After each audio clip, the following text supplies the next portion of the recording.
আমাকে কমিটির পক্ষ থেকে দুইটা বিষয় দেওয়া হয়েছে।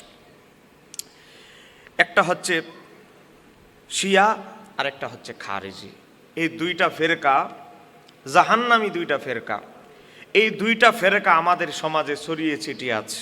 আমাকে ঘুরিয়ে ফিরিয়ে মূল দুইটা বিষয় শিয়াবাদ এবং খারিজিবাদ এই বিষয়ে কিছু কথা বলার জন্য, বিশেষ করে নতুন করে এখন একটা ঈদ বের হয়েছে, এটার নাম হলো ঈদে গাদির কৌম।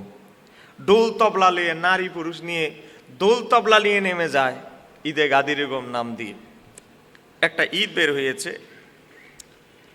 এই সম্পর্কে কিছু কথা বলার জন্য আমাকে কমিটির পক্ষ থেকে আমাকে বিষয় নির্ধারণ করে দিয়েছেন আল্লাহ সুবহানাহু ওয়া তাআলা। এবার অনেক জায়গা মাহফিল দিতে পারি নাই, কারণ গত বছর অনেক জায়গায় গিয়েছি, এবার যাইতে পারি নাই, কারণ দাওয়াত দিতে দেরি করেছে, আরেক জায়গায় দিয়ে ফেলেছি, অনেক জায়গায় প্রোগ্রাম দিতে পারি নাই। তো এই একটা প্রোগ্রাম, আমার একটা দিন আপনাদেরকে দিলাম, আপনারা যদি ঘরে বসে থাকেন তাহলে তো হলো না ভাই, আরেক জায়গায় দিয়ে দিতাম। তো অনুরোধ করছি এলাকাবাসীকে, আমি জানি এই পুরা প্যান্ডেল ভরে যায়, মসজিদ ভরে যায় এই মাহফিলে, সেই জন্য অনুরোধ করছি আপনারা আসেন। যারা ছড়িয়ে ছিটিয়ে আছেন, অনেকে চিন্তা করতেছেন 10টা বাজলে যাব, তা আমি অনুরোধ করবো এলাকাবাসীকে, এত বড় বড় বক্তা আলেম ওলামাদেরকে দাওয়াত দিয়ে কি লাভ হবে আপনারা যদি মেহমান দাওয়াত দিয়ে ঘরে বসে থাকেন। আমি বেশি বিরক্ত করব না আপনাদেরকে, যেহেতু প্রতিদিন আমাদের মাহফিল নির্দিষ্ট সময়ের ভিতরে শেষ করে দিব, কিন্তু আমি অনুরোধ করছি যারা এখনো ছড়িয়ে ছিটিয়ে আছেন কষ্ট করে বেহেশতের বাগানে আসেন। আপনাদের যদি কোনো প্রশ্ন থাকে, কোনো সওয়াল থাকে, কাগজে লিখে নিয়ে আসেন।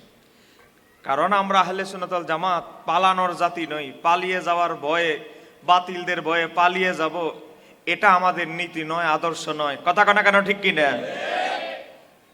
সারা জীবন বাতিলেরা পালিয়েছে।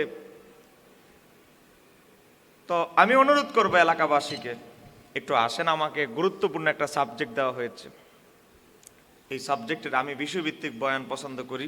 সবার থেকে ফোন দিয়ে দিয়ে অনেকে বিষয় দিতে চায় না, আমি বলি না বিষয় একটা দেন, এলাকাতে যেটা দরকার। বলে হুজুর আপনি যেটা ভালো মনে হয়, না আপনারা যেটা ভালো মনে হয় সেটাই আমাকে দেন। আমি বিষয় নিয়ে আলোচনা পছন্দ করি, তাহলে একটু পড়াশোনা করার সুযোগ হয়। তা আমি অনুরোধ করছি এলাকাবাসীকে যে ভাই, এত কষ্ট করে এত বড় বড় বক্তা দাওয়াত দিয়ে ঘরে বসে না থেকে একটু আসেন।